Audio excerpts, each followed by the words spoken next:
So let's have a look at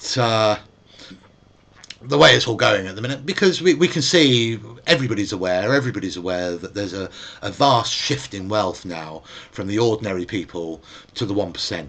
And that 1%, those 1% are the corporations, really. They're the CEOs, they're the executives of the corporations.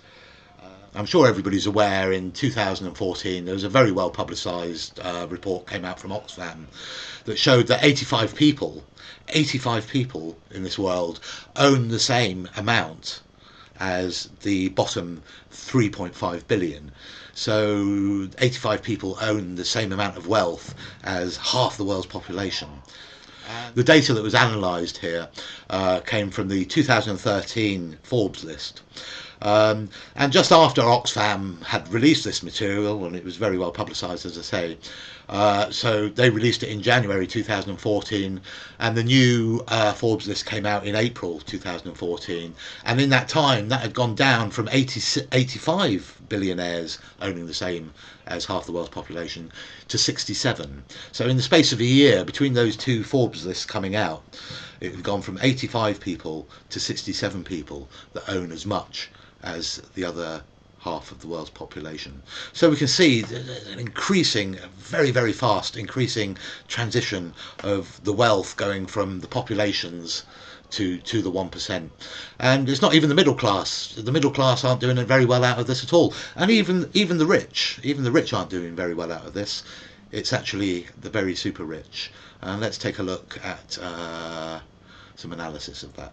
Now let's reduce the total wealth of the United States, which was roughly $54 trillion in 2009, to this symbolic pile of cash.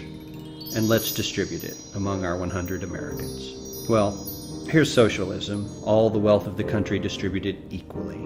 We all know that won't work. We need to encourage people to work and work hard to achieve that good old American dream and keep our country moving forward.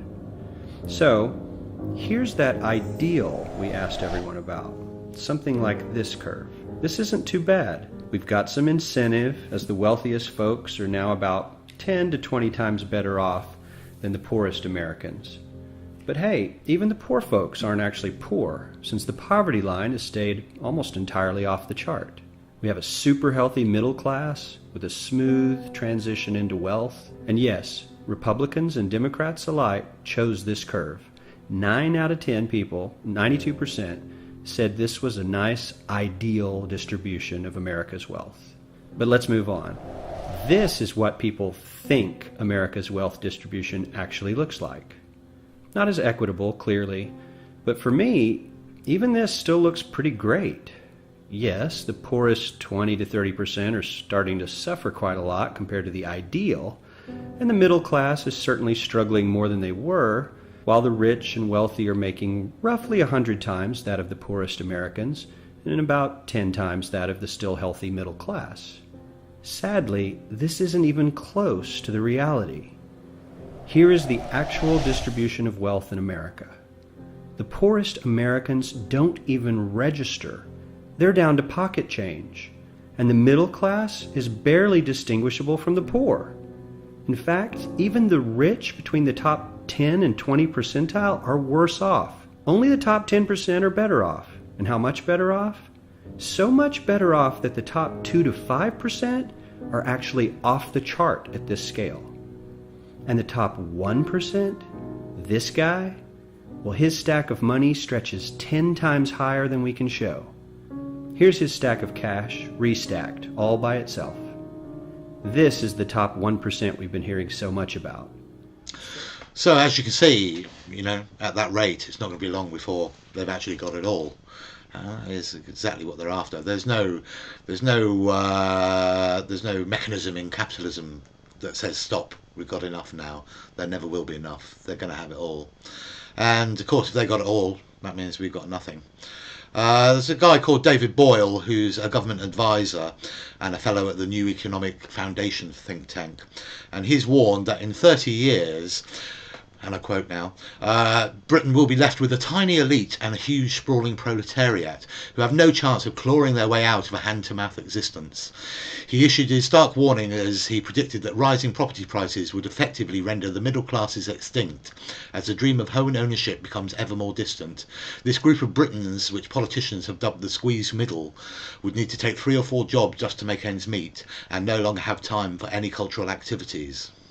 So there you go. That's what they want. They want us all working our nuts off, while they control everything, of course.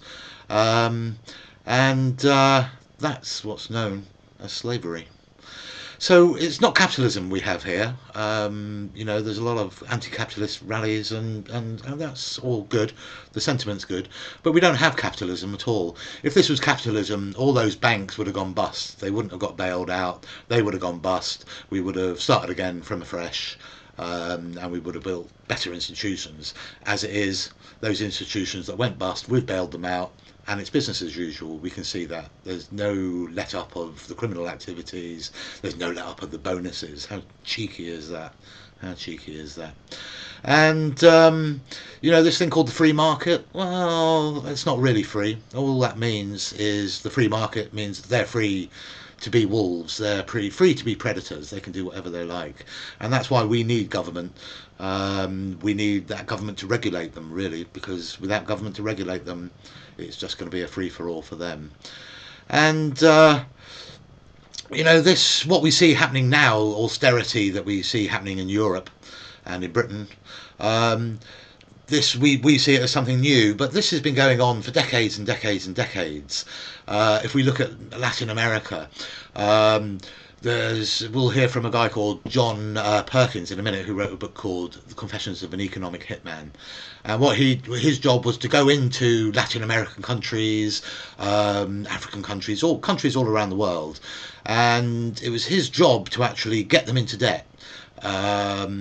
Debts that they couldn't possibly repay, because that way then the IMF move in, and once the IMF move in and loan money, you don't just borrow money from the IMF, it comes with structural adjustments and conditionalities, which is basically telling you how to run your country. So let's have a listen to John Perkins.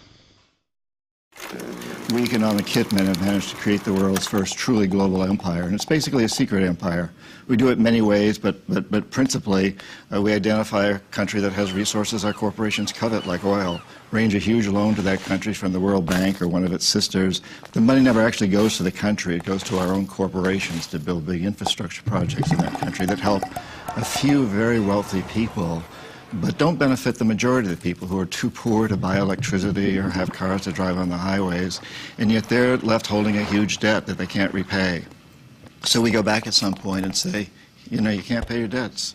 Give us a pound of flesh, sell your oil real cheap to our oil companies, vote with us on the next critical UN vote, allow us to build a military base in your backyard, something along these lines. And when we fail, the jackals go in and either overthrow or assassinate these leaders. And if the jackals fail, as they did in Iraq, then we send in the military. I don't think the failure is capitalism. I think it's a specific kind of capitalism that we've developed. We've created what I consider a mutant, viral form of capitalism. And this mutant form of capitalism, which I think is really a predatory form of capitalism, has created an extremely unstable, unsustainable, unjust, and very, very dangerous world.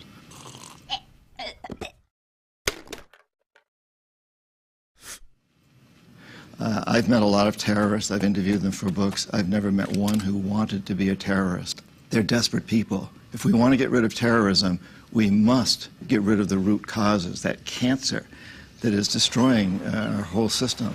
Because I think it's really important that we understand today we cannot have homeland security unless we understand that the whole planet is our homeland. So that's what we see now. That's what we see. This has been going on, as I say, all over the world for many, many decades, and now it's come home to roost. It's come to Europe. They used to need us. They used to need the European populations to give them legitimacy, but they don't anymore. They're powerful enough now. The corporations are powerful enough. They don't need us. They don't need our say-so. They don't even need our armies now, with the mercenary armies that we see. They can do without us completely. So let's now have a look at the wars that are going on, because we see conspiracies here as well. Um, Now I wonder what you think of Russia, what you think of Putin. There's an awful lot of demonization of Putin going on in the Western media. He's now our new Hitler. You know, it used to be Gaddafi, it used to be Saddam Hussein, and of course it used to be Hitler. Um, but Russia, Russia. They're being posed as the aggressors in this, but they're not the aggressors in this.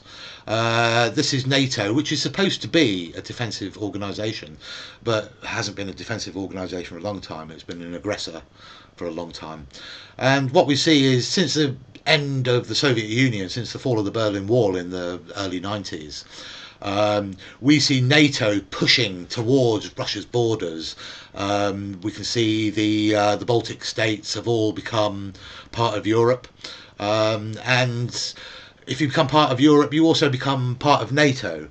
And what that's allowed is that's allowed NATO to actually put arms and missiles on Russia's border. And Russia are very, very nervous about that, very understandably.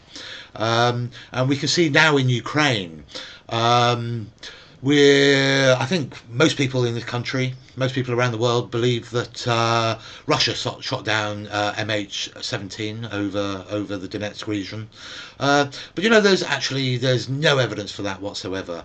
In fact, a lot of the evidence points to the other way. Well, we've had the black boxes now for a long time, and although the actual black box doesn't show very much, it shows that the plane was destroyed in midair. There's the voice recorder as well, but that hasn't been released yet. That would give us a little bit more. That would give us quite a lot more information as to what actually went on there. But that hasn't been released now, and there are four countries who are involved in the investigation: the Ukraine, the Netherlands, Australia, and Belgium. And they've actually all signed a non-disclosure agreement that they're not going to talk about the investigation, and they're not going to release anything from the investigation. And that investigation is going on for an awful long time. In my opinion, that's because there's nothing to actually indict Russia for being responsible for that.